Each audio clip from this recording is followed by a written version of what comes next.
The death of 17-year-old Thai girl Thanchanok Donhomla has shocked Australia and sparked fear among sex workers in Pattaya. Thanchanok's body was found in a suitcase and dumped in long grass by a railway. The man accused of murdering her is 45-year-old Australian Simon Peter Carman. Thai police stopped him at the airport trying to leave the country, and Carman is now being held in the Pattaya Remand Prison. I'm Benjamin Preiss, filling in for Samantha Selinger-Morris, and you're listening to The Morning Edition from The Age and the Sydney Morning Herald. Today's guest is Southeast Asia correspondent Zach Hope.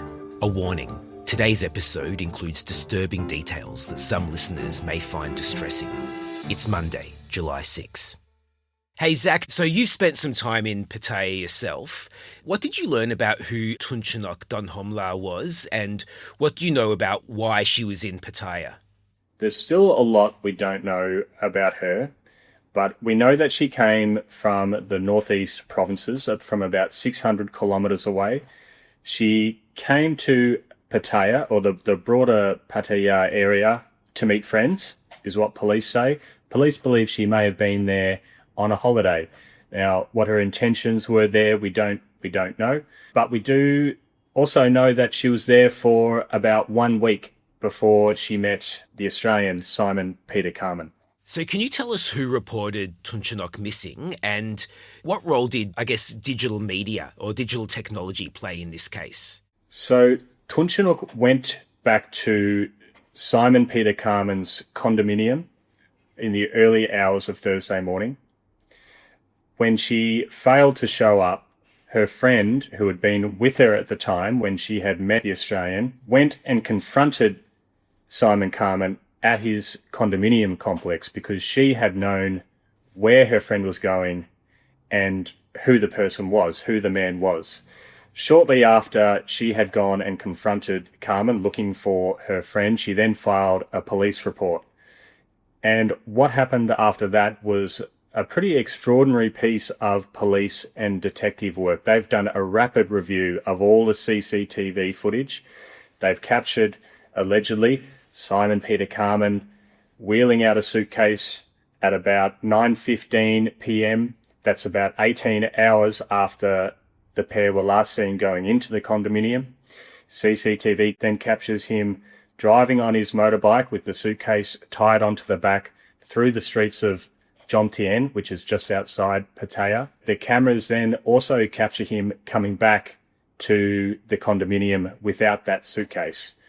So upon receiving this visual information, the police have put out an alert to the immigration authorities to say that, hey, this guy might be trying to leave the country, because there was more CCTV footage that showed him leaving with another bag, his luggage, and the immigration officials have detained Simon Carman at Bangkok's Suvarnabhumi airport just minutes before he was about to get on a flight.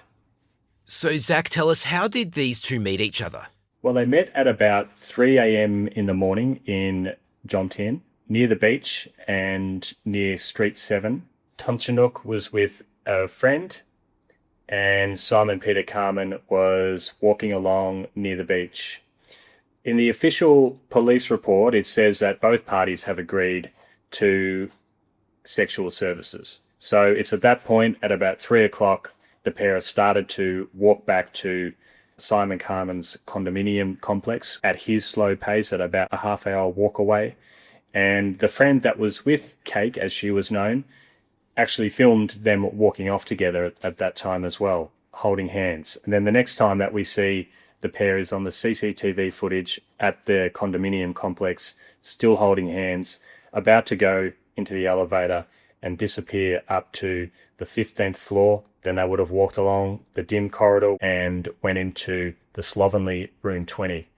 So can you bring us up to speed then on where is this at in terms of the legal process? Not much has moved in that regard. My understanding of Thai law is that they have about 3 months to be able to finalise the investigation. Obviously, a lot of what they have is already known. It's unclear yet whether Simon Carman even has a lawyer yet. So it's obviously then also unclear when he might face a court date in Thailand. But from the experts that I've spoken to, the facts as they've been reported so far, if they are indeed correct, it doesn't augur very well for him in terms of the sentence that he might get. Thailand does carry the death penalty. Well, if convicted, that is likely to be a sentence that he would get. But the mitigating factor here is that it's precedent for Thailand's king on the grand occasions of his birthday or the Queen's birthday or other national occasions to commute death sentences into life imprisonment. And what could happen then, another 15 years may pass, and Simon Carman, if he is indeed convicted and sent to jail, could then petition the king again to see if he might be able to get another pardon and get released. So what do we know then about Simon Carman? What was he doing in Thailand? Do you know how long he'd been there? He seems to have been a long-term on and off visitor. His most recent stint there, we were told by neighbours, in this particular multi-tower condominium complex in Jomtien, had been about 8 months. So he was well known to the people in that building. Lots of expats there, lots of older expats. He was paying the equivalent of about $330 a month for his room. Photos have emerged from inside the room showing a pretty squalid environment that he kept for himself. His neighbours, no one really seemed to know him particularly well, but most of them found him amiable enough. One of the most striking things about him was his slow manner of speech, his slow manner of staring, his slow manner of walking. And listeners may have seen some of the pictures showing a scar on the back of his head. And he has apparently told neighbours that he's had an operation on a brain tumour some time ago. Now, whether that has anything to do with anything, we don't know.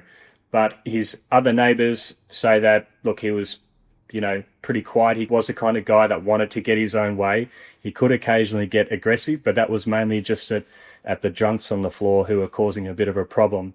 And as one lady told us, well, that's just normal to get annoyed at drunks. So everyone in the complex is pretty shocked, but also from our conversations with them, he doesn't come across as the kind of guy who's particularly convivial and sort of the life of the party and making great lifelong friends with everyone either.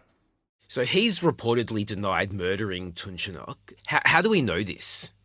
The way that the police colonel explained it to me this week was that when immigration officials detained Simon Carman at Bangkok's airport, the officials have noted the scratch marks, the scratch injuries on him, which police allege were from the victim. But at that time, he's denied everything. He said he was in a fight with a friend. That's where the scratches came from.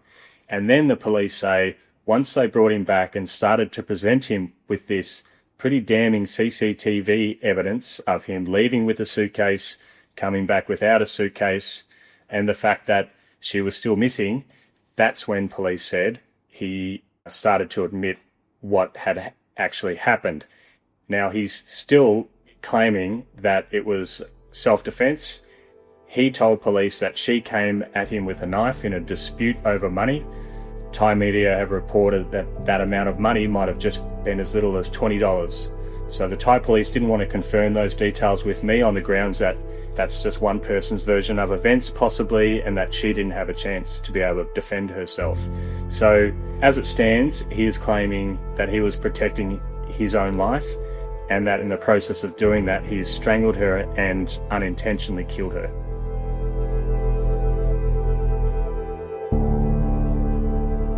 After the break. There's, rows of ladies wearing bikinis and lingerie sort of trying to beckon you into their bars, big neon lights, thumping music, lots of tourists. There must have been 1,000 half-naked girls just lined up on that street.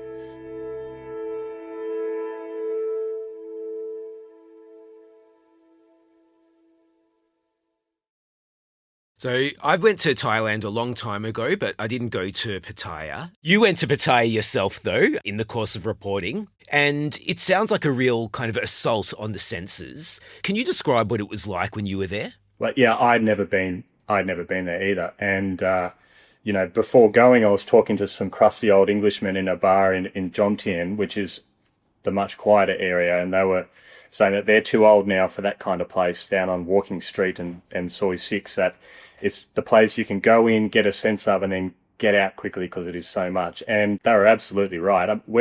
It's the low season right now. We went on a weeknight, not particularly late. I think it was still around 10 o'clock or something, but it was a real scene. It was a real scene.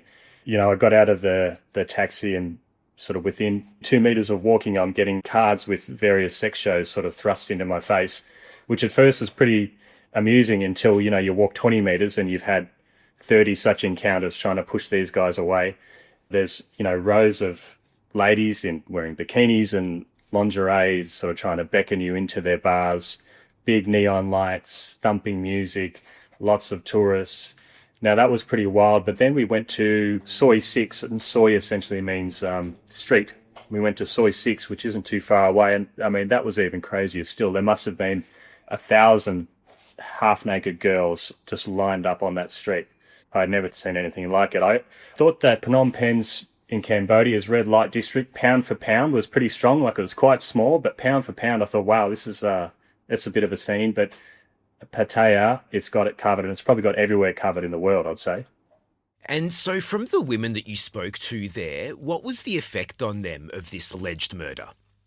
The women there are quite guarded. The ones who we did speak to were happy to do so under pseudonyms. All of them had heard of this case. None of them needed any prompting. They didn't need any details or any reminding about what it was. They actually knew the details quite well. One, when we said, have you heard of this case and have you seen this woman? We showed her photo. She says, oh, yes, that's Nong Cake, referencing the girl's nickname. And she said, yes, she was only in Jomtien just a week. And she said, yes, it's shockingly scary, terribly scary. So it's certainly something that's spread very quickly through the sex worker community there. And do you know if there are any safeguards for sex workers in Thailand? No. Well, there's not, really. There's not. The laws are pretty grey. The way it was explained to me, and I went and had a look at the English translation of the legislation myself, but pimping is illegal, brothels are illegal, but selling sex in itself is not illegal so long as it's not done openly, shamelessly, or causing a nuisance. Now, what is openly? Is openly sort of standing on a street wearing a bikini. What is shamelessly? What is causing a nuisance? Is approaching a stranger, is that considered being a nuisance to the public? So it's pretty grey. And within these sort of grey areas, as you can imagine, particularly because the brothels are outlawed, it can put girls in a very precarious position. The girls who work for bars have more protection. It's the girls who are, and men, the girls and men who are out by themselves, working independently, where they have to either go to a hotel that they have selected or are desperate enough for the money that they need to go to the man's apartment or the man's condo. They're the ones that are most at risk because there just aren't those protections around. But there are very few formal protections around as well. What is there seems to come from the bars themselves and the pretty tough-looking men who stand near them to make sure that everything's good and no one's taking photos up close. And why is it that some sex workers work independently, whereas others work through bars? Well, a good example is one of the women that we spoke to. We've called her Annie. She didn't want to use her real name. She's Ladyboy, so a transgender woman, and she's 57 years old.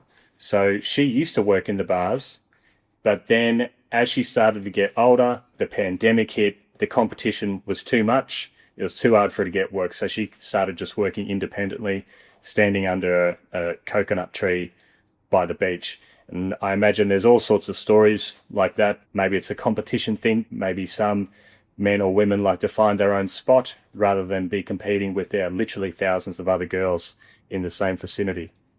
What is it that brings sex workers or young women to Pattaya? And has this been going on for a very long time? Yeah, it's been going on for a very long time. I did read something, I haven't delved too deeply into it, but that it may have even started with American troops around the time of the Vietnam War. The reasons that they come in, and they come in from the provinces and they come in from neighbouring countries like Laos and Cambodia, is often crushing poverty from where they're from. Studies have shown that many of these girls and men are actually the primary breadwinners for their family. I interviewed one of the bar girls. She was from Laos. She makes about 3,000 baht. So that's about 130 Australian dollars per encounter with a man. And almost all of that goes back home to her family in Laos. So what happens next here? Is there going to be a trial of some sort? We presume there's going to be a trial at some point. When that will be, we don't know. It is also possible that the police will want to do a reenactment with Simon Carman of the alleged crime. This is what they do in Indonesia too. Obviously, it doesn't happen in Australia, so it's quite an odd thing to see sometimes, but they will parade the suspect out and make them sort of retrace their steps and show police what they did. That is something that is also possible, but we haven't got confirmation when or if that is going to happen. This is also not something that has come out of the blue. There's been previous cases of this sort of thing. One of the girls immediately said there was another one, and she started talking about the Chinese man who has been arrested for doing it. And that was an extremely violent case in April 2025, I think, where the man is accused of dismembering and mutilating the body. There are other ones. There's still a couple unsolved murders involving suitcases in the area. And police are actually, of course, testing the DNA just to make sure that they're not dealing with a potential serial killer on this as well. I mean, there's no suggestion that Simon Carman is involved in either, but they're doing the tests. So this sort of thing isn't wholly uncommon, but when it does happen, it does rattle them, and especially the ones who are working independently. And the lady that we spoke to who does work independently, she's been doing it for a very long time, and she knows not to go to condos. She only goes to the hotels that know her, and if a man wants to take her somewhere else, she doesn't go. I imagine that after this, maybe some of the more inexperienced girls, if they have still been going to condos and private accommodation, then this case, hopefully this case might give them pause to reflect on that decision.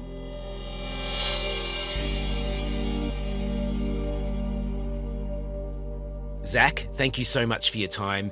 Really appreciate having you on the morning edition. No problem. Thanks very much.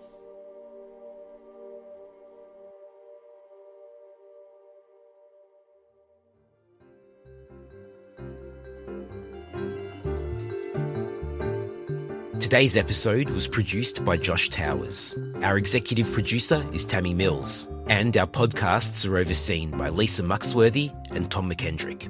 If you like our show, follow The Morning Edition and leave a review for us on Apple or Spotify. Thanks for listening.